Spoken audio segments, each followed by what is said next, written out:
Welcome once more, ladies and gentlemen, to another All Things Wellington with Josh and Marcus. Somewhere to my left or right is Marcus, and I'm obviously here. Today we have arrived at the 17th of June, 1815. So far, the campaign has lasted about 48 hours and cost 35,000 casualties. And there is no, at this point, end in sight for the people on the ground. And Wellington at second is awaiting news of the Prussians at Quatre Bras. The 17th of June is normally a day that in many history books you'll just see as a single chapter or maybe even a paragraph between the battles of Ligny and Quatre Bras and the main Waterloo kind of thrust. So it's nice to focus on it. Also is a good day for talking because we get to talk about cavalry a lot, and everybody likes to talk about the cavalry. So Wellington is awaiting news of the Prussians, and he has spent the night in inn further down the road. It's near Namur, not the famous headquarters in Waterloo. No, this is called... Indeed, this inn is called the King of Spain, or the Roi d'Espagne, and there's a bunch of nosy waiters actually in this inn who are going to tattle on him to Napoleon's troops when they pass through later in the day. But he's very concerned because he hasn't had any news from the Prussians yet, so he has to send a scout out. I believe it's Gordon.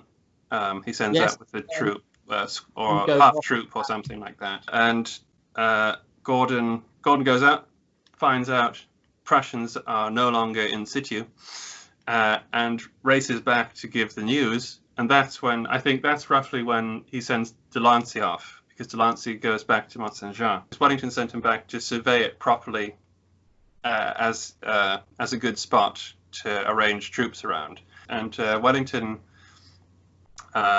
is at Quatre Bras, and still at Quatre Bras, and he has to arrange a retreat now. Once he's ordered the retreat, he says that, I suppose back in England they'll say I've been licked. I've been licked. Yeah. But as Blucher has gone, I must too, and sort of there's nothing I can do about it. I can do about it. Now, if Blucher is retreated northwards, the British Anglo-Allied army, which Wellington commands, must also follow northwards, otherwise their lines are really uneven. As we've been saying in other episodes, there's a strategy to this. This isn't just two armies of allies and Prussians that just happen to be strolling through a wheat field and they come across. They've agreed that they're going to fight together. Yes, it's long-standing Allied strategy from 1812 to 1814, which was agreed at a treaty in, I think, 1813, and Jimmy knows what the date is, and we talk about it in the 1812 video, and he's going to mock me severely for forgetting the name of the treaty where they decide this, but basically you withdraw in front of Napoleon at all times. And that was then the 1813 campaign and Leipzig and the Basque Nations, retreat, and then you all come together. Exactly. And actually, Wellington is perceived as being licked. Hasn't been. He's kind of brought himself to a tactical draw, strategic victory. The Prussians have been licked severely at Ligny, possibly because they didn't follow Wellington's advice, but more likely because Napoleon was able to deploy his guns against relatively inexperienced troops, Landgewehr, who were given very little training.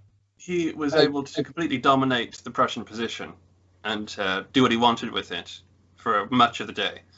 And so he's defeated them, and they're in full retreat for at least 24 hours. Whatever you think of Napoleon, and anyone who knows me knows that I think very little of him. He's a fantastic artillery officer.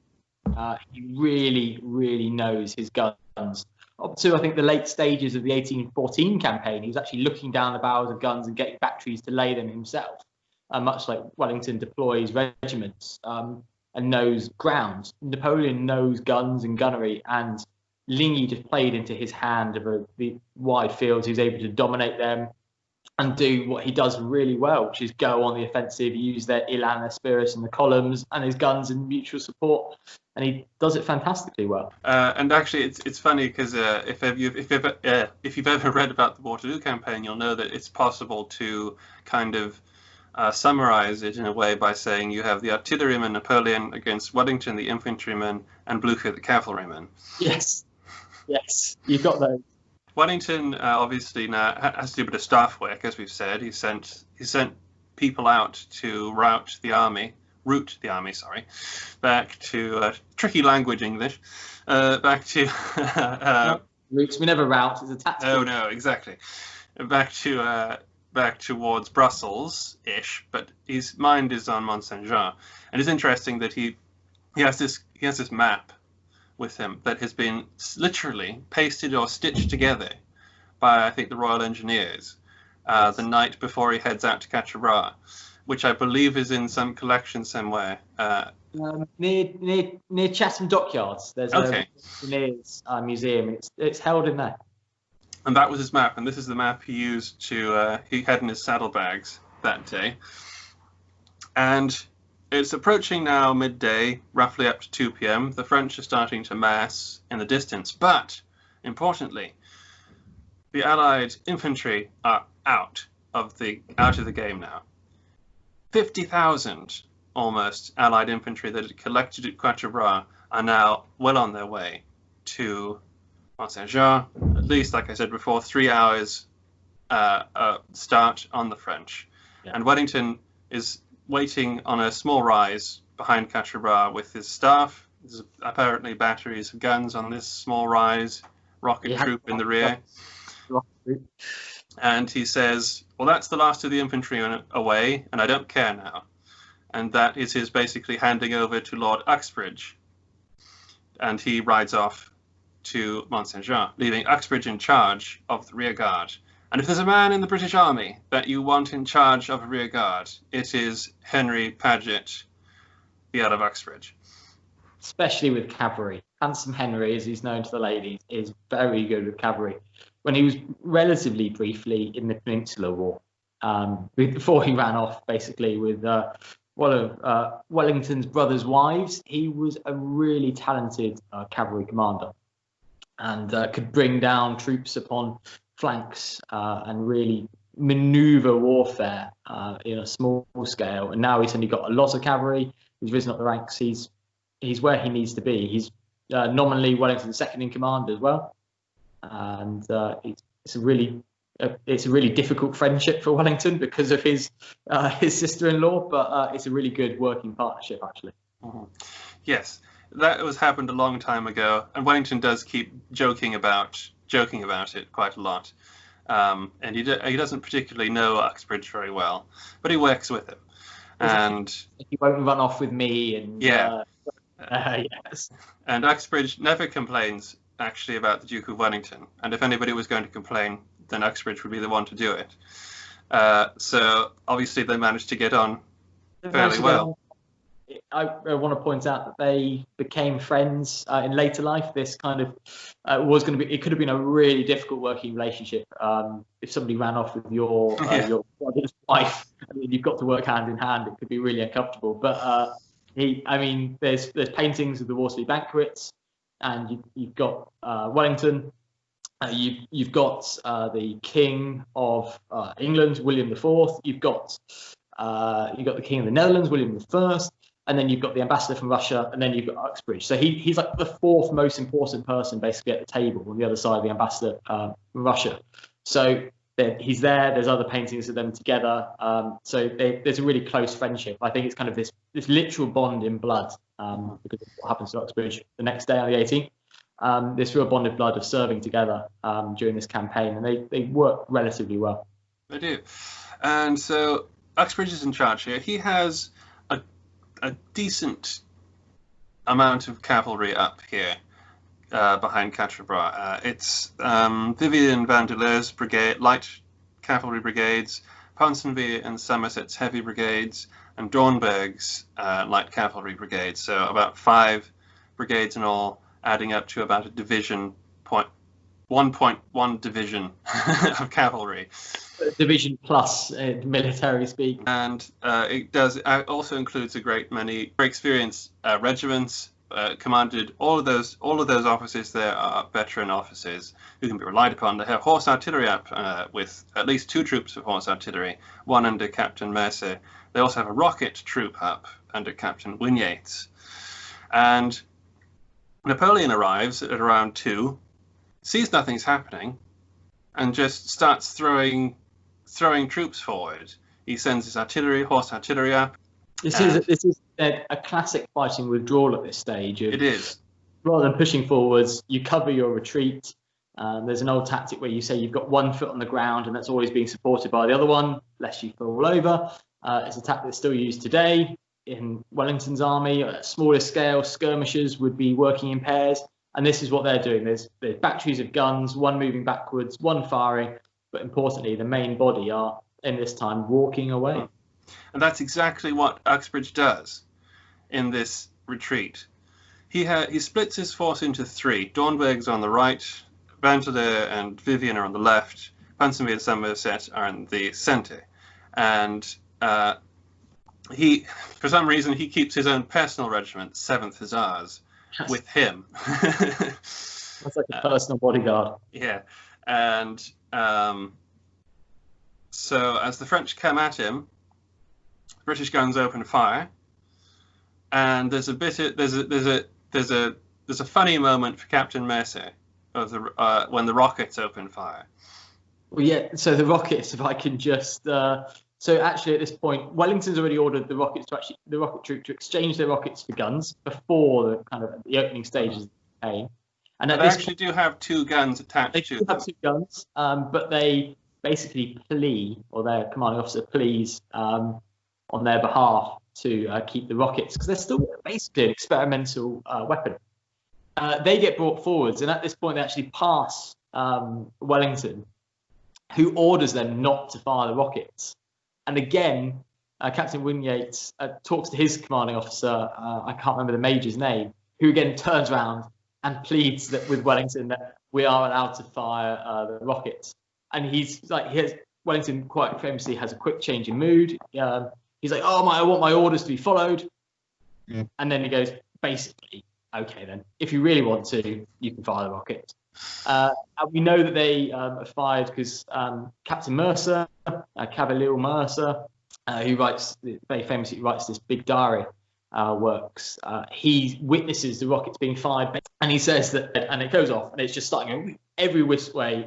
It's as inaccurate as a firework being let off. It's just going higgledy-piggledy down the road. This is also when you haven't seen many fireworks in your private life, because these are a real luxury. One of these things coming towards you, even if it's quite wide, it's going to be basically a fear weapon. It's going to hiss, it's going to whistle, it's got that whistle of a rocket, and then it's exploding overhead or in the ground or to the side or, heaven forbid, right next to you. So it is a scary weapon, and that's basically what it's trying to achieve, which is just slow down the French advance. And it's one of the first times it's used. The British witness it. Artillery officers like Mercer are stopped, and they're shocked to see this weapon fired. So it's quite a nice moment, I have to say. It is, because the British Army hadn't seen them used very much. A rocket troop, weirdly, had served at the Battle of Leipzig, representing the British Army, and they destroyed a column with rockets, and they were there from then known as the Devil's Own Artillery. And although they're famously inaccurate, and we'll get on to the rockets later on again, they will come up again at the Battle of Waterloo. The French are actually quite scared of them. Captain Mercer found that out to his own, literally. It found that out himself, because one chased him down the road for a little while. It's not very accurate stage. Because it just went off and turned back and came at him, and everybody was just running for cover. But in this confusion, the Earl of Uxbridge is doing what he does, and that is galloping around, making sure everybody's doing what they're supposed to do. The French cavalry are now approaching, and he rides up to, I think, Mercer's battery, or troop, I should say. And says, one round and away, pretty much, because the French cavalry were almost on them. And they do this sort of pell-mell, hell-for-leather ride after they let off their rounds. to get behind the supporting cavalry, so they can form up again further down the road and open fire again. And like you were saying, this is the nature of the retreat. Well conducted. That's how it should be done. Exactly. There's not much pressure on the left and right, so Dornberg, Vandeleur, and Vivian get away fairly all right, although there is some skirmishing on the left with Vandeleur and Vivian towards Ty as they cross the River Deal. And interestingly enough, I don't know if you've ever heard of this, but the 10th Hussars actually have Baker carbines. Well, some of the regiments I know have carbines. I couldn't tell you which ones had Baker carbines. Yeah, it's the 10th Hussars have rifled carbines, like the I've read modern experiments. I mean, a carbine from the saddle is going to be difficult to reload because of the extra effort needed to ram down the rifled barrels. I'm imagining these men, their tight trousers and the saddle sweat, they are going to be, if they're going to have to reload these, they're going to be bracing them into their crutch and basically forcing it down. The rifles were first formed, they were actually issued with a little mallet because they're having to force them down. They got rid of those because everyone's just hurting their hands and doing it without. But it would be really hard to reload a rifle as it was then from the saddle. So must have been be very interesting to see some sort of test done about that. But that they had them and they were skirmishing. The that you've got from the saddle is going to be, for having a rifle, is going to be taken out by the horse shifting underneath you. So yeah, because as well in these days you didn't dismount necessarily to skirmish as you did in Victorian times when someone would hold all the horses and everybody dismounts and goes to skirmish. Here you do it from the saddle. You actually your saber there might have a loop on it. Does it have a loop? Yeah. I've got a loop for it. Yeah. Well, your right hand is on the your right hand. Obviously, there you go. You let go of that and you pretend to clutch a rifle and you let it drop from the sling, and that is how the cavalry do it in those days. But they don't have a lot of pressure, so maybe it wasn't too bad. Maybe they could take their time on the left flank. It's definitely going to affect your aim having a sword hanging from your arm as well. So it's a difficult thing to do, but they like I say, on the left flank they aren't pressed too badly once they get across the river. And but in the centre, French cavalry do press them a little. They get to the town of Genappe, and everybody feeds through this to get to the other side. The French try and get them in there because this is a good choke point that they can fight in. There's a scrap in the middle of the town. Now, at this point, we should also say it's raining cats and dogs, right? It's in the afternoon. The heavens have completely opened. It was quite a nice day during Quatre Bras, I believe, but not on the 17th of June. It's famously, and it's sodden, and the ground's getting really sodden quickly. And so almost as soon as the artillery open fire at the beginning, it starts to rain. And by this time, it's coming down in just like the air itself is water, apparently. The descriptions are apocalyptic of this downpour. And so they're going through heavy summer showers, you know. And there's lightning and thunder, and they're riding through the slippery cobbled streets of Genappe. And this means you can only have one regiment covering the retreat now. And there's a scrap in the town where the lead regiment of the French army are lancers, I believe. And a weird thing happens where the lancers block the street and the British cavalry block the other street. The light cavalry, I believe they had the hussars, probably the 7th. And the lancers lower their lances and the British cavalry can't make an impact on them. So it's almost like a spear wall in the street. And so the British have to get out. And there's yet another scrap outside of the town where the heavy cavalry have to see the French off. And from then on, things calm down, because once everybody gets out of the town, they can spread out again, deploy the brigades. The artillery opens fire from yet again a distance to keep the French back, and one brigade stands, one brigade withdraws. The brigade standing will charge if the French press them. They will not probably intend to actually engage, but they will just be what they call show a front. With both the heavy and light cavalry, the real power is in the impetus of the charge, and so charging forwards, they've gained some ground. To have especially lancers charging at you, you've got a huge disadvantage. So I think I believe there's quite a lot of charging in on the 17th and wheeling off near the right moment, racing away. Hopefully then the guns deployed, they can cover your retreat, and this is kind of repeated. Yep. And so by wings, like 1 foot in front of the other, as you said, this is how the cavalry cover the retreat to Mont St Jean. And it is done so neatly, Uxbridge says, after they get out of Genappe, that it was the prettiest review of cavalry and horse artillery he'd ever seen. And I think the colonel of the 10th Hussars said it was a ballet of war, a ballet de guerre. The infantry start taking up their positions. Meanwhile, they've had time. The front of the column is going to be on the ridge, whilst the back of the column has barely started marching. 50,000 men get strung out very quickly. And the various units are ordered into position. Wellington really comes into his own, micromanaging. The rain's coming down. First priority, have a cup of tea, get warm, cook dinner. Also, the poor men out there, this isn't kind of a romantic scene of rows of tents. They don't have wagons carrying their equipment for them. It's everything that's on their back. They've got a knapsack. They've either got a blanket or equivalent to a greatcoat on top, and that is all the shelter they're going to get that evening. I believe it's mostly blankets. I don't think they were issued with greatcoats. I don't think, anyway. Very few would have had greatcoats. I think mostly officers and private purchase. Interesting, the cavalry had something called water decks, which is a really huge greatcoat, which trails off to the horse's back. It's a bit like the household cavalry today. They wear them in the winter, and they usually cover the rear of the horse. And that's all everyone's got. So if they're anywhere near a tree, the idea is you can tie the corners around a tree and kind of make a bivvy. But the majority of them are going to lay it down and kind of try to roll in their blanket. And most of the soldiers and the officers are sharing these hardships, and they write about how little sleep they get that evening. There's a lightning storm overhead. It doesn't really let up, raining all night. And there's actually a little bit of skirmishing just before last light, actually, because Napoleon's advance troops reach the position just as light is fading. And Wellington has his guns along the ridge. That much he has got properly facing the enemy, and he has some skirmishers obviously watching because the cavalry is coming in.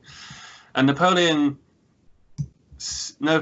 been up with the advance guard most of the day, and he comes up in the pouring rain, and he has cavalry division up. I think it's a heavy cavalry division or brigade. I forget which one it is, but there is definitely some heavy cavalry cuirassiers up.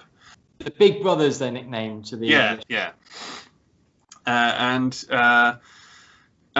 He wants to know if what he sees in front of him is a position Wellington will defend, because Napoleon can see the ground as much as Wellington can. It's a ridge. It's a defensible place. He needs to find out whether Wellington's going to stand here or whether he's going to go into this big forest behind the ridge. Many times in the peninsula done his defence reverse slope tactics. So the majority of his army are not going to be visible, especially if they're sat down, campfires. Pickets are going to be out. There are regiments down at the bottom of the ridge in the farms and in the woods there, but the majority of it can't be seen. So it's quite fair to assume that he could just be a rear guard. It could just be could still be the rear guard, absolutely, to slow Napoleon up further. So what he does is, it's very clever. A little bit of tactical insight here for Napoleon. He runs up a battery or two of horse artillery, opens fire. At the same time, he orders that cavalry force I told you about to basically move towards the ridge as if you're going to attack it. Now this spooks almost every Allied gun that is unlimbered on the top of the ridge to open fire. And that tells Napoleon, Wellington has deployed his guns. And you don't do that unless you're intending to make a stand. Yeah. There's a brief scrap over at Hougoumont where actually some French light infantry do actually try and take it. But that's it for the rest of the day. Wellington's furious that these guns have opened fire. And there's going to be a big thing tomorrow because of this, on the 18th, about him ordering cannons not to respond to the French. No counter battery fire. He's getting really annoyed at them now. They're dueling. It's not to be done. And so the position is the last defensible position before Brussels. The last defensible position before Brussels. The defensible position before Brussels that Wellington has spotted months earlier, that Marlborough spotted 120 years before. And this is now going to be Wellington planning to fight a defensive battle with the intention of the Prussians coming to relieve the pressure. Exactly. Wellington's not just there by chance. Prussians aren't just coming in by chance. There's a real plan here that he's going to be holding his ground. And if the Prussians don't turn up, the Allied army is in real dire straits. There's a quote from Wellington, because he's heard basically that Napoleon refers to him as a sepoy general. Really, it's kind of this like dismissal. It's this casual racism, I think you'd almost say. Okay, oh, you only fight native troops abroad. Oh, it's second hand. We're going to get into that thing, which still exists today, some other video. I think we have, and we will get into it later. We'll do in India.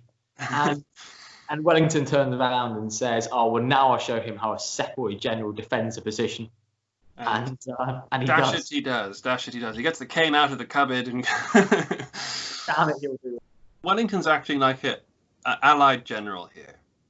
He doesn't have to stop. He could fight here on his own, technically speaking. But he's stopping here not to fight on his own. He's stopping here because he's giving the Prussians another chance to contact him, to tell him what they're doing. And basically, I think he has a clock in his head going. If the Prussians don't tell him, give him some sort of confirmation, by a particular time, he will pull out of that position, abandon Brussels, and probably get behind Antwerp. I think he'd go all the way, almost near the coast. Yes, he's going to get behind the barrier fortresses. Knowing that actually looting Brussels will slow down Napoleon's army. It will be Moscow all over again. It'll be basically without burning it himself. Mm-hmm. So he knows that with his army on the reverse slope, he can start drawing troops back with barely being visible. The French positions slightly lower. He's also thinking he's got this defensible position. His left, the eastern flank, is slightly lighter defended because that's where the Prussians are going to come from. So he's put out troops, about 17,000 men out to the west. I think it's about 13 kilometres away, roughly, give or take, at a place called Halle. Sorry if that's not a very good Belgian pronunciation, but it's spelled Halle for me, I'm afraid. So that's a lot of men, and they don't actually even basically hear the battle when it comes to it. And that's because that's his extreme right, as he was looking at it, to the west. And it's often thought, well, these men would have helped, but he's kind of thinking that the Prussians are my flank. It's the big picture thinking of an allied, like you say, an allied general of an allied action. Mm-hmm. I think we're stressing this a lot because you and I have seen this a lot recently. Yeah. Of the victory being dismissed, not as a Prussian victory or as the Prussians just happened upon. And this is, if we could get one message across, the victory is Allied effort. Yes. We've obviously seen this a lot, I think you and I both. And, yes, we're going to see more of it. There's no doubt about it. He gets to a place called Waterloo, which is probably not pronounced the way we pronounce it. It's probably called Vasselao or something like that. But he gets to this place, which is behind Mont St Jean, which is a small farm, much like Les Saint Little Bigay, behind the ridge. Waterloo is actually further north. It is. And that's where his headquarters are. All of his generals are there. They have their names written in chalk above the door lintels to identify where they are.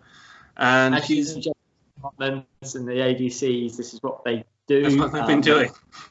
They've done it all the peninsula. They write out and they chalk names onto boards and write them on the doors. And Wellington's given quite a nice inn headquarters. He is, which is now the Wellington Museum. Now the Wellington Museum. It's just over half an hour's gentle ride from the edge of the battlefield. Horse ride, that is. 12-minute car drive today. Not very far. Yep, and this is where he waits for the decision. For this, we need to quickly flip over to the Prussians. Now, we talk about this a little with Zach. Basically, the Prussians are an awful mess on the 17th of June, but because of the excellent staff work of General von Gneisenau and the loyalty and commitment to the Allied cause of Field Marshal Blucher, the Prussians rally. It's inexplicable that they managed to do so in such a short time. But that is how good a staff officer Gneisenau and the Prussian general staff are. He said, he told Blucher on the night when they decided that we'll go back towards Wavre, because there's an argument about where the Prussians are going to go. Gneisenau and some others. They could go east towards their natural homeland. And Blucher wants to stay as close to Wellington as possible. That's the Allied. Exactly. And so he says, well, fine, I'll get you back to Wavre. Give me 48 hours, and I'll get the army back together again. He does it in 24. Especially when you're given, we were saying with Zach, there's over a third of his army are militia, Landwehr. Yeah, and the confusion, they say, is as bad as the Battle of Jena. So they have by this point, which is late in the night, Wellington sent out messengers. One of them is certainly General von Muffling, to try and find the Prussians and get information from them about the Prussian liaison officer with Wellington's headquarters. Just to say, so that's kind of his job. He's the official liaison between the two, and he's gone out to kind of pick up the edge of the Prussian army, and if not the headquarters. And there's a lot of tense scenes in Waterloo that night, the Waterloo village that night.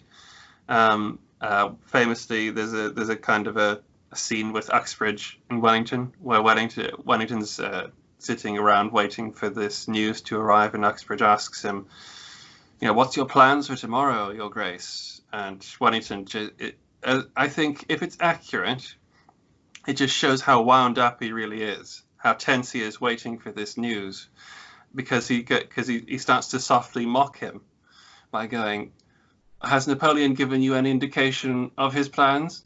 And Uxbridge obviously goes, no. And Wellington then goes, well, how on earth can I tell you mine? Because mine depend on his. But he then calms down. It's covered in the 1970 famous film where he goes, I intend to give the French a damn good thrashing. But I think it's actually more accurate to the old kind of idiom of going, plans go out the window the moment the first bullet's fired, they say today. It's kind of along those lines of going, we don't know what's going to happen tomorrow. And it shows Wellington's wit as well. And he's not keeping Uxbridge out. Uxbridge knows the plan is going to be hold the ridge. And after that, it's just going to play out, I think, is what he's saying, Henry. Come on. Pretty much. We're here. You've had a hard day. Leave me alone, all right?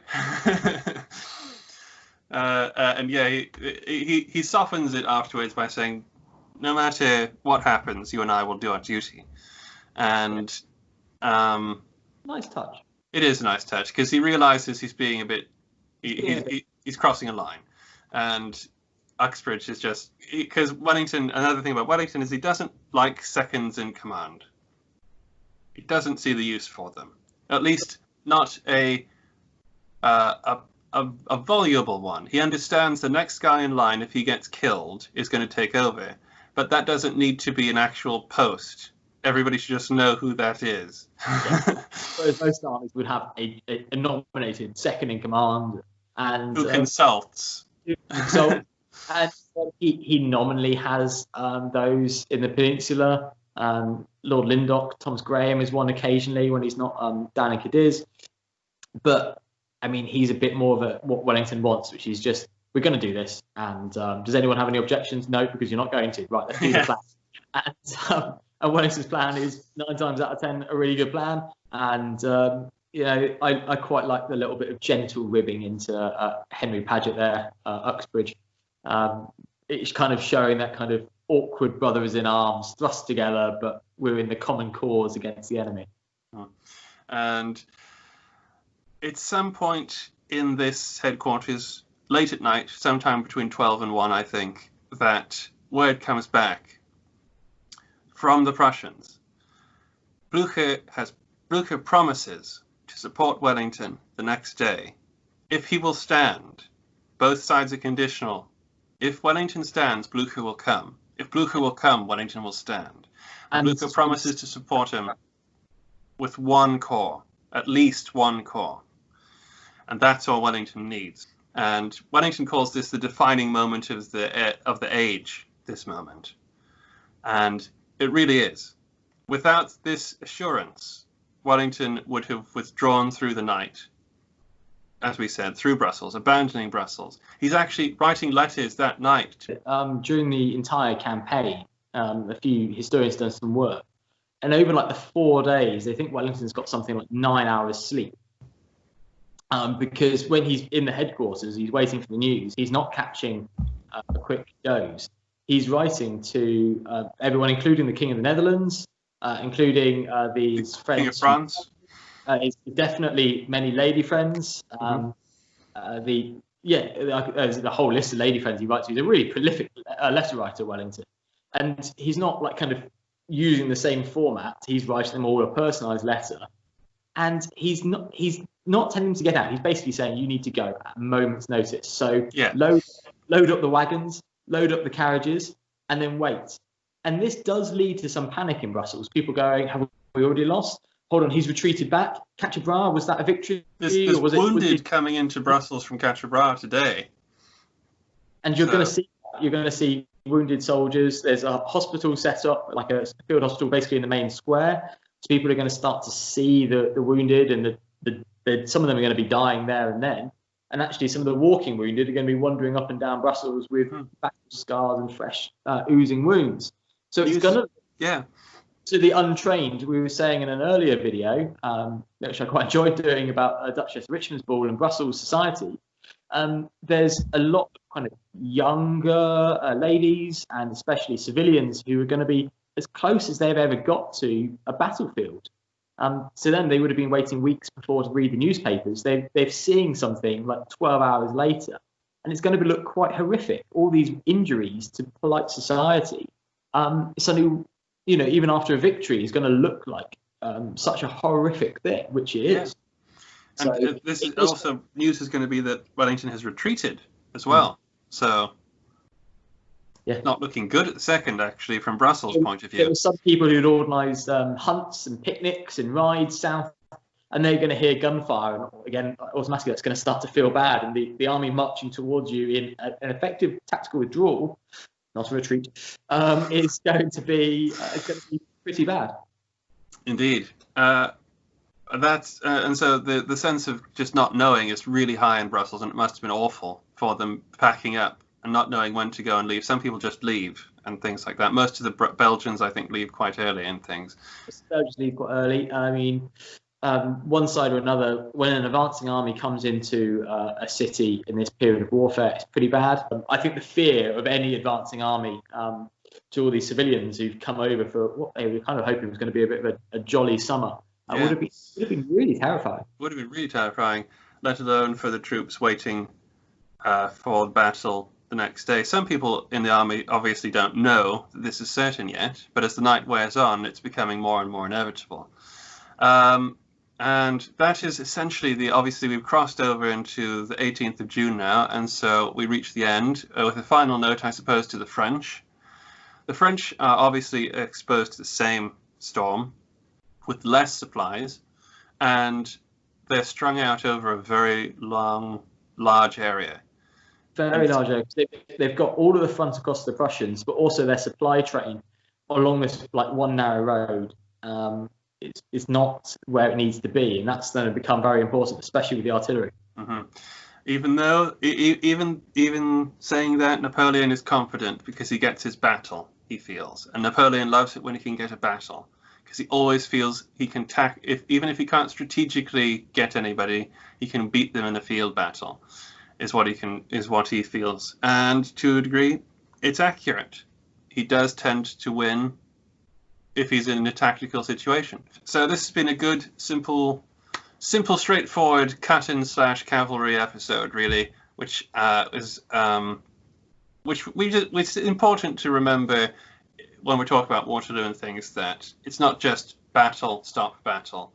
Campaigns are fluid things. There's fighting actually on all the days of this campaign. But the biggest is yet to come.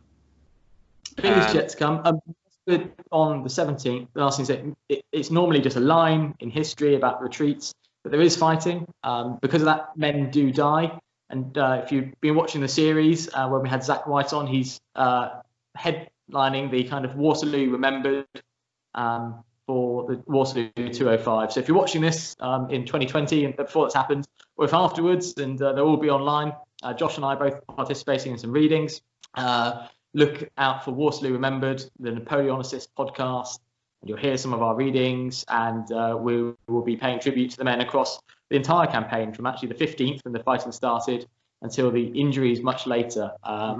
So everybody look out for that. Try and subscribe to things that will allow you to keep track of it all. Look out for the hashtag. Follow Zach especially, because he's the guy in charge of it all. And we will... Yeah, please subscribe to this channel as well. If you enjoyed the video, yeah. And then we'll do that. Yay! From me and Marcus, we'll see you next time. Thank you.